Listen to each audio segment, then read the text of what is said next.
I sat there with Lorcan for the guts of 12 hours. We made 5 sales and talked to about 3 people. EOS Elite is one of Ireland's fastest growing performance wear brands, and their rise has been anything but typical. Founded by Lorcan Healy, later joined by Simon Feeney, EOS has scaled 300% in the past year through a relentless, boots on the ground community strategy. Think brand ambassadors, local run clubs, and a presence so strong you can't go for a jog in Ireland without spotting one of their vests. Our biggest viral videos are like 3.5 million, 2.2 million. In this episode of Scaling Sessions, we sit down with Simon to unpack how EOS built serious momentum without big budgets, and how community can be the ultimate growth engine for a bootstrapped brand. Word of mouth can't be forgotten about because our brand ambassadors, it is a strategic move. So we're here today with Simon Feeney from EOS Elite, a performance apparel brand based in Ireland. The vests have taken Ireland by storm, and we're going to learn all about the community that EOS has built. So yeah, Simon, that probably leads me to my first question. Yeah. What is EOS Elite? You were kind of getting at it there, but it sounds like you've recently kind of discovered really what it is. Yeah, so I suppose EOS Elite is it's a performance apparel brand, essentially. So what we focus on is, I suppose we came to the realization that performance and higher performance, like the EOR of higher, is really important in our brand. So it's higher performance, and it's because higher performance is subjective, is what we found. And the whole point behind it is essentially, let's use Lorcan and myself as an example. Lorcan is a professional footballer for Shelburne. I'm an amateur sports person. I've always been an amateur, play rugby and do a number of different sports throughout my life. Our environments and our journeys are completely different. Okay, he's striving to play in the Electricity League. I'm striving to just be a better rugby player. Maybe I've run a marathon someday, that kind of stuff, working towards my own personal goals. And he is working on his personal goals. But they're completely different goals, completely different environments.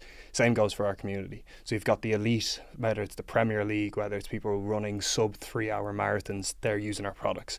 And then you've also got the mum of 2, or, you know, the dad who's trying to get back into doing some sport, and they're completely different ends of the spectrum, completely different environments. But at the end of the day, when they go through their journey, they keep progressing, they keep growing as an individual. When they achieve whatever their goal is, whether it's the couch to 5K, the half marathon, playing for their intercounty player if they're wearing our, becoming an intercounty player if they're wearing our socks, running their first marathon, running their 5th marathon but cutting their time by 20 minutes, whatever. That dopamine hit, that, you know, level of satisfaction and like completing that goal, that's the same. You know, if I haven't ran in 10 years and I do my couch to 5K, I am going to be over the moon because I'm a better person than what I was 2 months ago. If I play for Dublin for the first time, if I do my first high rocks, run my first marathon, or break a record, my own PB, I'm going to be so delighted about that. And that's what we found is like, okay, what is EOS? EOS Elite is about higher performance. And it's the amazing thing about it is it's actually embedded in what me and Lorcan do as well. So like Lorcan and I push ourselves both in the business and outside the business to be best versions of ourselves, set goals and achieve them.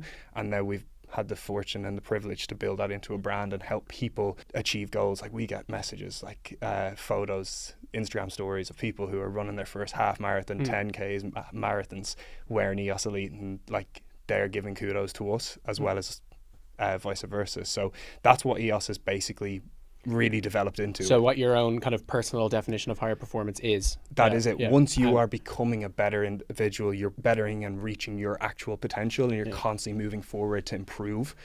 That's EOS. Like that's that's EOS Elite. We're trying to create products that are specifically designed to help you perform at a higher level. So that's why our values are empowerment, higher performance, and then when you put it all together, when you hit that goal, we believe that will be you will result in a higher level of both mental and physical wellness. So that's why we've got 3 different, we want to empower you with what we can provide you. We want what our products can do for you will enhance your higher performance. And then when it all comes to an end, you will hopefully feel like you have a more positive mental and physical well-being. So like, I'm not blind and have seen like EOS vests everywhere in Ireland over the past maybe like 2 years. I started seeing people wearing it, and it was almost like a domino effect. And it became the point where like, geez, I've been seeing everybody wearing these, like what's going on here? So that's why, you know, we are talking about this subject today. It's the community aspect of it. And it's very clear from looking at your Instagram and as you mentioned there, the amount of kind of UGC and people tagging you and sending you messages, that you've built this very strong community within Ireland. Was that intentional from the beginning?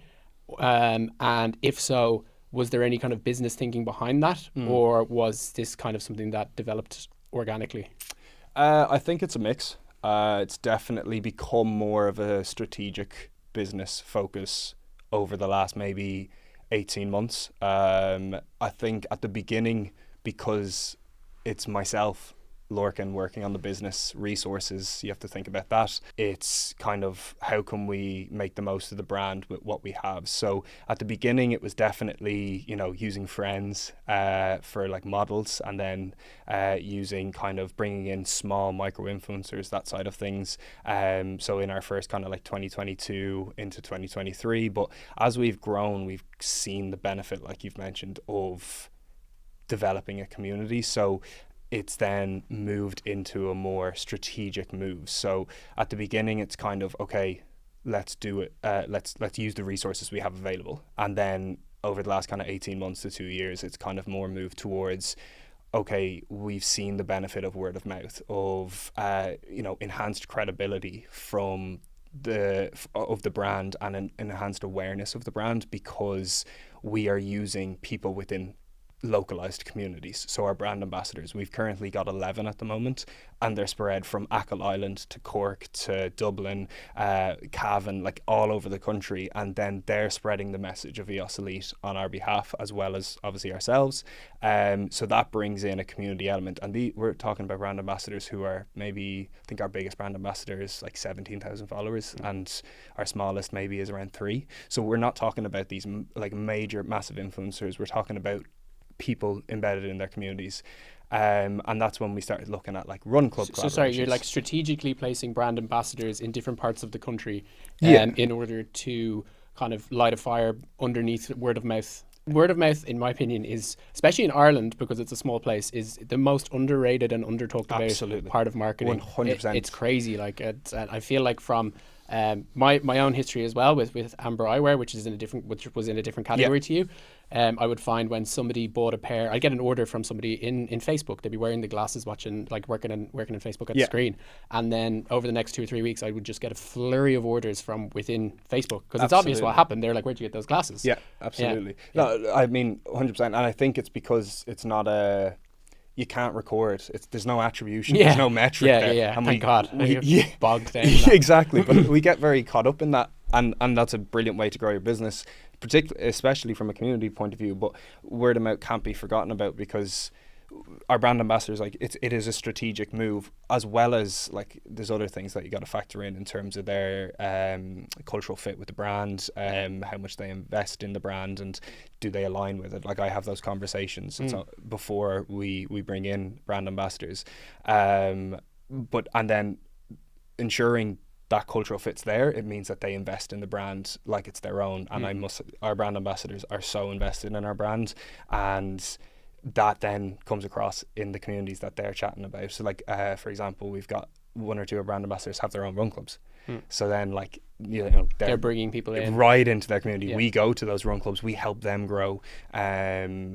We work with them to actually, a part of the thing is, I want to give you exposure. I want to help you grow as well. So it's a mutual thing. So yeah, that's massive exposure. I mean, and then you've got the run clubs at the moment in Ireland, which is just exploding, which we've done quite a lot of work with. The word community from a brand sense does sound a bit like airy-fairy without like a specific definition. Do you have your own definition of what a community belonging to a brand is? It's probably something that I wouldn't have a definition that you're sticking on the website of like what is the community. Yeah, it's quite hard. But for me, what we would say is it's people who've bought into EOS and have bought into our kind of purpose of what we're trying to do.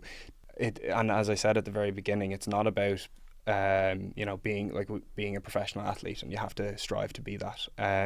It's the mums, it's new parents, it's working professionals who have a lot of other things on their plate, and they're constantly working to just be fitter, be healthier, be happier. And because the definition of EOS Elite and what we are, the spectrum's quite wide. It means that there's so much room for so many different people in that community. And our almost definition would be that if you are trying to improve yourself and want to improve yourself, no matter what like level of intensity you're at, you can be part of our community. I suppose like my question is like, how do you know you have a community? Engagement and support. Like, okay, take the example of, we just launched an Elvery's in store, and we'll be launching another retailer at the weekend, and brand ambassador announcements. So there's 3 different types of content that we use. Look at the comments and look at the engagement on those posts alone. Just, that's a really micro example, but look at that. You can see from that alone the support that we are getting. You've got brand ambassadors, you've got family, you've got friends, you've got old like models that we would have worked with a year ago. You've got people from all around the country, people that I don't even know, being like, this is amazing, I'm so happy for you guys.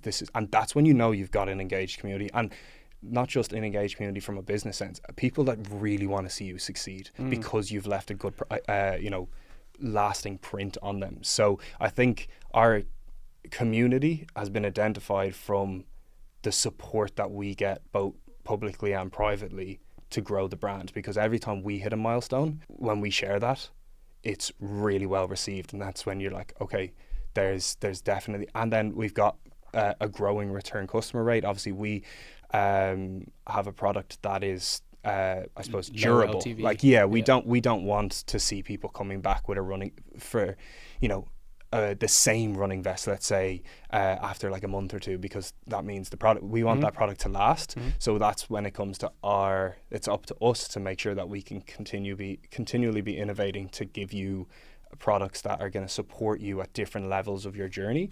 But like, you've got an increased return customer rate, which is kind of more a statistical way of looking at it. And then you can see where people are coming from as well. Run clubs, I think, is a good example of when we go to that. Now I'm seeing more people with vests at run clubs. So I'm going to run clubs and doing our collaborations. We do a try on and run 5K with run clubs, and you're starting to see people coming and be like, oh, I've either seen you online, I've have your vest, I want to get this one. So there's a couple of different avenues. It's almost like there's kind of like a tipping point with brands when it becomes like embedded in the kind of consciousness of the target audiences that you're trying to reach. And I think EOS has done that like really well. I think anybody who runs in Ireland will probably recognize them. And another element of why I believe that EOS has such a strong community for like relatively small business in the grand scheme of like global e-commerce, but you guys are tagged so much in UGC. It seems like you just constantly have a stream of like UGC coming in, and people are really proud and excited to share their experiences like with you and get featured. Why do you think some brands are able to do that and some aren't? Like I think about this a lot. Like why is it that people want to align themselves with EOS? And you can talk about like your own personal mission statements of EOS, but I think the general person on the street maybe doesn't necessarily know that.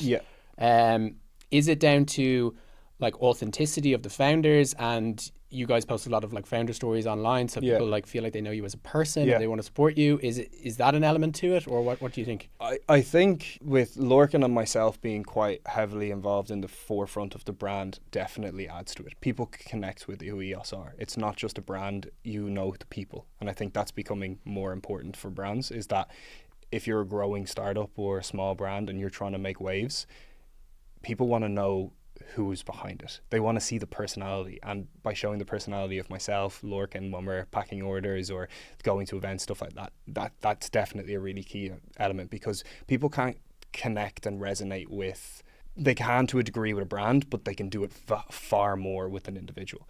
So that's definitely an element of it. I think another element of it is the way we've kind of managed our socials. We collaborate monthly with our brand ambassadors. So it's made, like, for example, last month we had 16 collaboration posts last month, and like June just gone. And the reason for that is we want you to collaborate. So by all of our posts being collaborative with these different, say, influencers, micro-influencers, individuals with loads of ranging different follower types, it opens the door. It shows that we want our community to collaborate, to post with us and to share their experiences with us. So by making that quite obvious on social media, I really feel like it's encouraged more people. Like I get messages being like, do you mind if I tag you in this? Or do you mind if I collaborate with you? It's like, absolutely. So because we prioritize collaboration posts, it, I think, makes it far less daunting for people to approach us to collaborate with us. And when I'm making content, I'm looking for content that we can collaborate with people, with brands, etc. So I think you've got to, people can resonate with us as individuals because we are the forefront of the brand. Like, we are very open that we're still on the front lines. And secondly is that our brand ambassadors, we're constantly collaborating with them. We're constantly collaborating at events.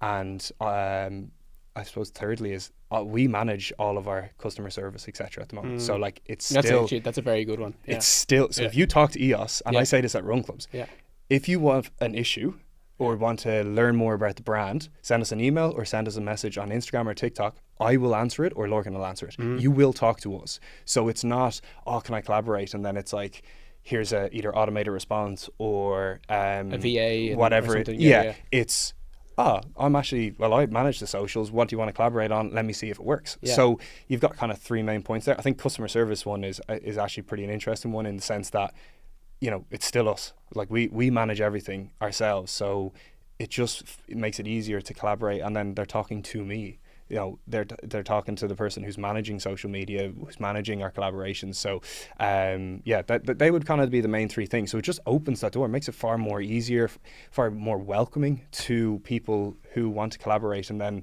it's, I can't speak highly enough of collaborations. I just think they've been really, really important for us in our growth on social media, because people invest in people, and the more you collaborate with smaller micro influencers, that kind of stuff, they have such engaged and embedded like communities that just love to see that they're doing well and associated with brands. And then those people hear good things about us, they join our community, they want us to be successful, and it just kind of snowballs from there. I think the customer service one that you're saying, like most people don't think of the impact of post sales on community. But like, again, back to me, I've personally been on customer service pretty much for like the entire duration, and it's not only that you know, you're able to learn an awful lot about the product and how customers you know problems, do you know, before you know, whether if I see brands, smaller brands, and they just can't wait to offload it to someone else, to like a third party, but they're missing out on such like vital feedback for that.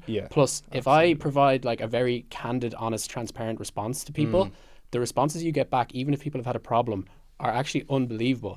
And they'll refer to you by name, like, thank you so much, Dan, thank you for fixing that problem. And then again, that contributes back into that word of mouth thing. There's actual real people here who care. Exactly. And it further embeds the brand's personality and credibility into the community, because you know yourself, you have mess ups, you have mistakes, and you end up having customers who are coming to you with issues. That's going to happen as you grow.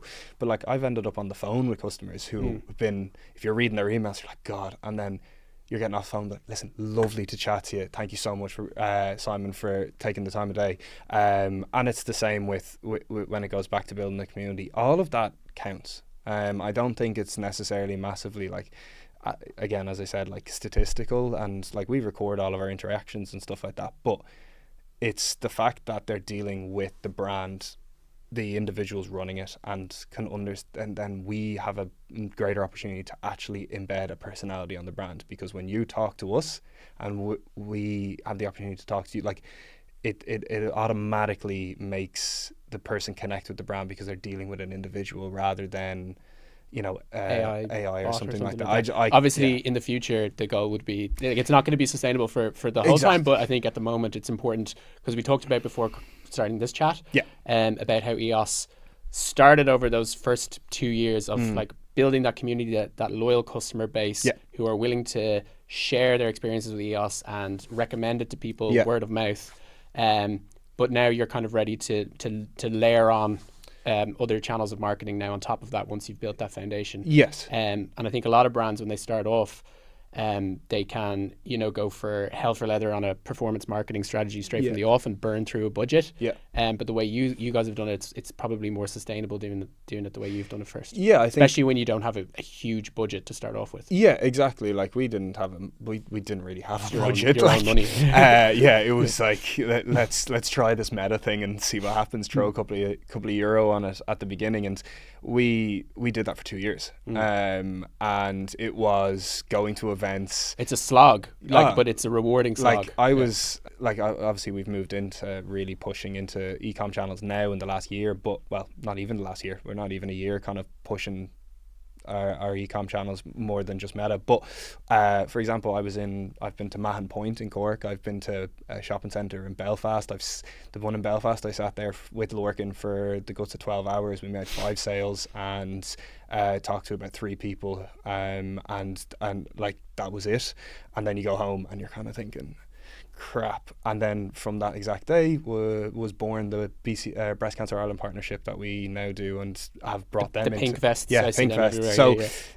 it's wild how it's worked. But yeah, we wouldn't have invested massively in our e-com platforms or like paid advertisement, social media at the beginning. For the first 2 years, we managed it ourselves. We kind of balanced what we could afford, plus run clubs were a great addition to that, in terms of a bit of revenue, as well as doing some pop-ups, and then as things grew, obviously we were able to then kind of slowly kind of manage the financial side of things in terms of what we were putting into our e-com, but when you have a community that are talking about the brand, getting excited about the brand, posting about the brand, as that almost helps, because then obviously when you're seeing these ads, it's not completely novel. Yeah. And then you're being able to work at a lower end of the funnel naturally, because your organic stuff, it means that people in Ireland, the tiny country that we are, they're further down the funnel because they have the education from either word of mouth, community,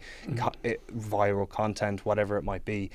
So you're not having to invest in a full funnel, and because at the very beginning, when you don't have a huge amount of money to put into paid ads, obviously you want to focus on the conversion side of things, and that's what we were able to do, thankfully. And then only in the last kind of 8 months or so, we're now being able to invest in new markets and push into a vastly wider range of content as well, to help educate people about the brand as well as convert, etc. So the community side of things and the organic side of things is what helped us get off the ground with and to be fair, Lorcan's very good at that side of things in terms of understanding exactly at the beginning what we can spend, how we can spend it, how do we ramp up, when do we need to pull back, etc., and looking at different times a year, what are the best times to invest and stuff like that. And like as you've started spending on ads now, I assume like that organic traction that you've built so well has like drastically brought down the kind of blended cost of a sale. Yeah, exactly. I mean, your paid stuff is always going to have a lower conversion rate most likely than the organic stuff. Yes. But I think when you look at it holistically, given that it's quite a low priced item, like it's not an expensive item, so your margin's probably pretty thin anyway.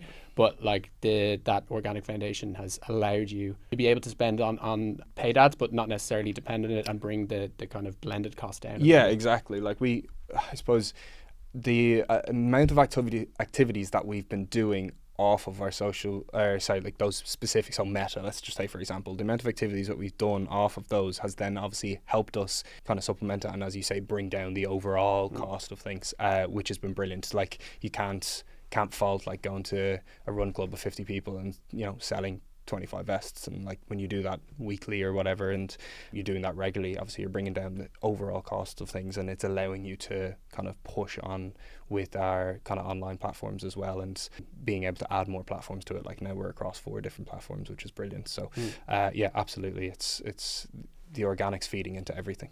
I just want to touch on content, because like content is obviously the driver of your growth. And there's a lot of UGC, a lot of founder stuff, and then you spoke about earlier, you had your kind of first high production brand campaign.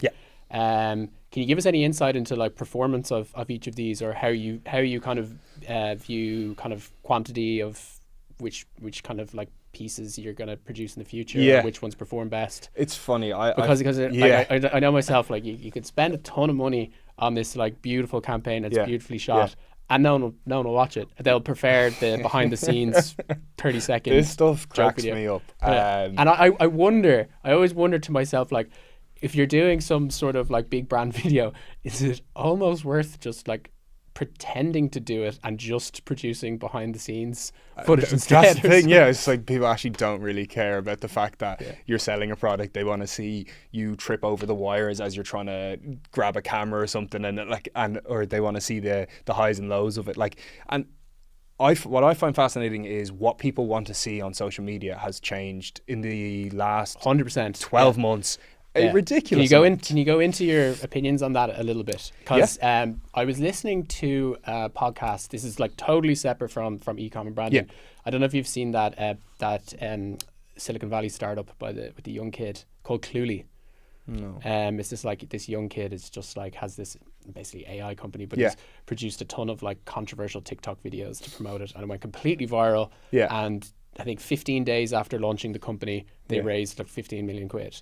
And listening to him talk about content and what type of content people have an appetite for these days was incredibly eye-opening to me. And I'd love to hear your thoughts on where that's going. On a broad scale, I think like you've seen the shift from like UGC being like last August, like UGC was the bee's knees. It's like everything you did needed to be user-generated content. It had to look at, I think the whole thing around your content needs to look organic and authentic. I don't think hard sell content for me, it needs to be in there because you need to supplement it. Do you mean like hard sell UGC content, or was the UGC content that you think was working was more just here's me going for a run on my EOS Fest? Yes, so not necessarily this is why EOS Fests are the best. It's the like what I would call our product pillar in our content.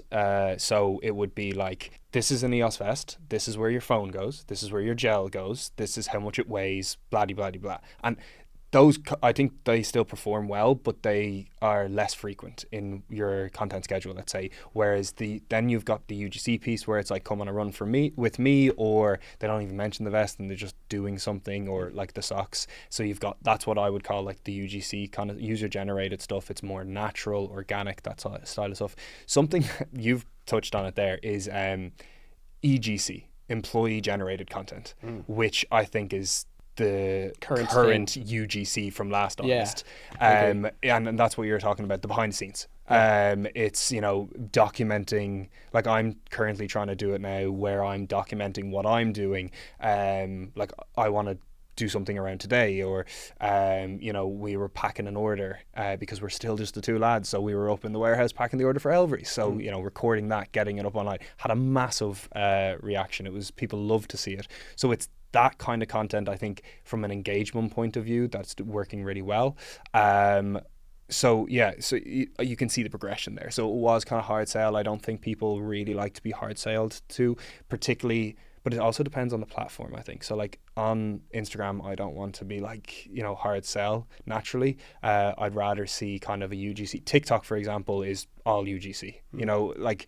We've done high production stuff, put it on TikTok and it flops. They don't want to see your high production selling content. They want to see what happened to make that. Whereas I suppose Meta still has that kind of balance maybe a little bit. But in terms of content, I think it's every 3 to 6 months, I think it's just evolving constantly what people's preferences are. And then you talk about the Silicon Valley company, it's like for that type of content, I think that's like, for example, we don't have Twitter. He's going for controversy. That's his and that's a brave move. That's a very brave move. But that said, in terms of our pillars of content, like for example, our biggest viral videos are like 3.5 million, 2.2 million, and they are a person standing, putting and showing the product basically. And they have done so well. Weirdly enough, in South America, massively popular. Look at our comments, it's ridiculous.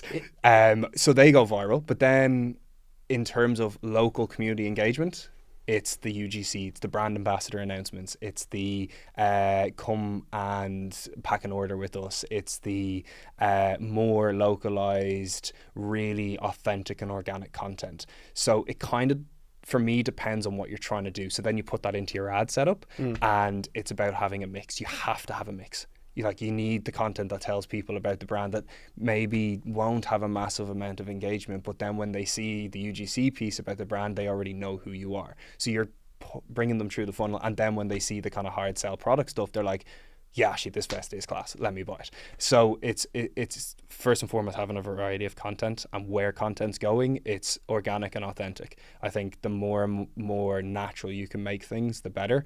And we're doing that, but I'm conscious of doing that in a way that it's not staged, organic, authentic content. It genuinely is. I say to my brand ambassadors, like, make us a piece of content this week. Yeah. I'm not going to give you a 6-page script. I think that authenticity is like the core part of our community. Is there any room for, in EOS, do you think, is this a route that EOS will go down? Because I think there's kind of possibly two paths, maybe more paths, but two paths is the way you're doing it with like authenticity, kind of raw UGC footage, like founder stories, or else there's another route which is like high aesthetic, like kind of photography and storytelling and stuff. Yeah, I think can those two things work together, or is it kind of a choice potentially that you have to make? Or what is EOS's kind of view on that other? I absolutely think they can work together. I'm constantly trying to figure out how we can amalgamate the two. I think you're going to prioritize one or the other, though. You'll tend to have, like, I shoot probably 90% of our stuff on my phone. Yeah. Like, we do one, maybe big shoot a year. Yeah. And maybe two, we might get a mate in who's good on the camera. But it's all very kind of, it's mainly myself. Like, I did a shoot at the weekend and I'm doing a shoot on Friday, and I will be using my phone for it. And the content comes out great. Like, we invested in good phones and the content's fine. But I think there's a room for both, but I think that brings us back to the restriction and resources and where do you want to prioritize that kind of thing. Like, what we then spend on, if you're gonna, like, we don't have the facilities to then go and spend like 10 grand on a massive big shoot and doing that regularly, when you basically have to be resourceful. Yeah, exactly. Like, you have to prioritize. And at the moment, the UGC stuff really works for us. The organic, let's say, maybe not UGC, let's call it the organic, authentic stuff, really works for us. As we grow into new markets, the UK, into Europe, that kind of stuff, that's when you're going to have to, because you're competing with brands who are doing that content. I've noted the standard of, I would say, like creative direction and art direction in the UK is on another level to Ireland. Completely. Absolutely. Like it's harder to like whenever I tried ads in like UK, the conversion rate is always, it might be to do with obviously brand awareness as well, but the conversion rate is far lower, and I just feel it's like the standard is higher. That's a really interesting point, because that's something that I really starting to dive into at the moment, is that the standards are, but the standard of UGC content is also, like, creators in the UK, because there's just vastly more of them, it's so competitive. And I just find that you've got really good creators in Ireland, but you've, like, because it's so competitive over there, like, the content that's being created, like, you look up a UGC, like a creator in the UK with like 2,000, 3,000 followers, like, their content's going to be unreal. So I just think the content creation, because it's such a competitive market, it's being forced to be at such a high level so early doors.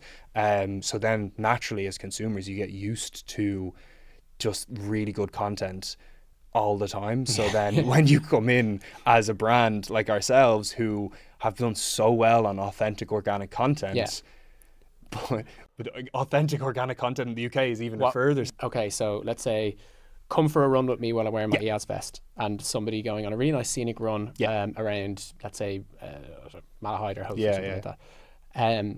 What is the evolution of that in the UK, do you think? Like, where is that going to go? That has to, like, I think when I see, I'll give you an example of, there's a brand that I've been following called Salt, and they're a hydration company in the UK. Yeah, I know them. But they've moved away. They move away probably from that kind of. It's not necessarily a very developed story. It's like me going for a run, wearing the product. Yeah. But what their content is all about is, it's almost like episodic. It's like following like a TV show. Do you know? Yeah. It's almost like they're producing their own TV show. Like, there's a running storyline, characters, all this stuff. Like, that is the standard that you it's probably mad. need to get to. Yeah, absolutely. And unless we worked, I think also with the UK market, and again we're starting to like dip our toe into it, but I definitely think it's, from a content perspective, it's moving into towards that kind of like, it's almost a full storyline. It's organic, authentic content shot well, but also really well planned. Yeah. And you're just like, how are you Scripted. doing both? Yeah. But also I think collaborations, coming back to what I've said, that has worked really well for us. But I also think like going to run clubs and doing it. So it might not be like a lot of our content's shot, you know, on the country roads or by the beach, that kind of stuff. I think it's like going to a pure sport run club, or going to Hyde Park and doing track sessions and slight that kind of stuff, and group running, and being a part of like a group in London. You know, we've me and my couple of mates are working towards a race, so it's slightly more, what I say, the content needs a purpose. Yeah. The training is almost like a bit of a purpose towards it, whereas so it's like you're enhancing the less random maybe. I think you've hit the nail on the head. Like, it's planned, scripted, organic content. Just like brings me to kind of the final part of this chat is, now that you have this big community in Ireland, you've grown almost like 400% in the last year. And considering that you do have the low LTV product, how do you plan on expanding and developing this community further to grow the business over the next year or 2 years? Yeah, so that's something I'm really kind of in the middle of really trying to figure it out. I think what's worked in Ireland for us will work quite well in the UK, but it will just take more time and resources. I think first and foremost, obviously, you know, getting across onto the UK, but adding credibility to brands. So that's the first thing. We need to enhance our credibility and our awareness in the UK. So that's going to be kind of, again, higher production of content for like founder stories, or top of funnel stuff, spreading across multiple e-com channels. So not just, you know, Meta, but all of our channels there, looking at kind of different platforms like Amazon. You're kind of looking into that, retail. And then, so that's kind of how we push the brand in terms of getting top of the funnel. People start to know who EOS are, and then it's going to be a case of getting on the ground. My big focus at the moment is getting brand ambassadors in the UK, because they have been so good for us. How can we get brand ambassadors to represent us in the UK to get the conversation started, and then how can we start collaborating with people in the UK? So for example, is there co-branding opportunities in the UK, because that, like Breast Cancer Ireland, such an amazing campaign, and we're doing it again this year, which is going to be amazing, hopefully double the size of what it was. So, you know, we're a two-man team at the moment, you know, with our outside guys like our warehouse and our agency and stuff like that. But in terms of what we can do, we have to be realistic about it. In terms of continuing that community, one of our brand ambassadors actually just moved to London, so she's now the first person on the ground representing EOS in London. How can we grow that? The brand ambassadors are probably my big focus point at the moment in the UK. Getting touch points, getting connections, getting relationships. Then it's like, okay, can we start doing some run club events, some collaborations in person there as well? And then you've got events like the National Running Show, being present at that.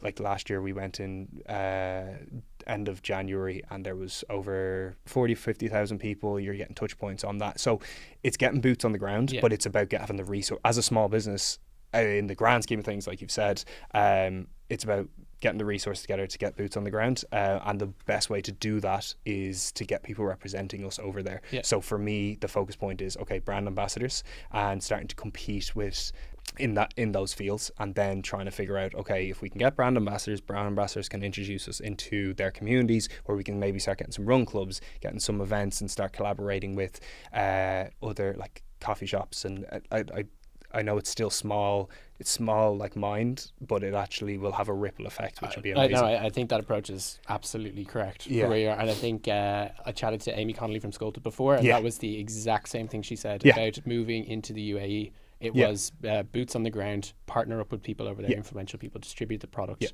and just wait for that ripple effect. Just be It'll patient happen. And just, Exactly. And trust me, I've had some really frustrating days about it, and I'm like, why don't you love my brand? But it's a massive pool, and it's kind of it's super exciting for us, because it's like Ireland times 10.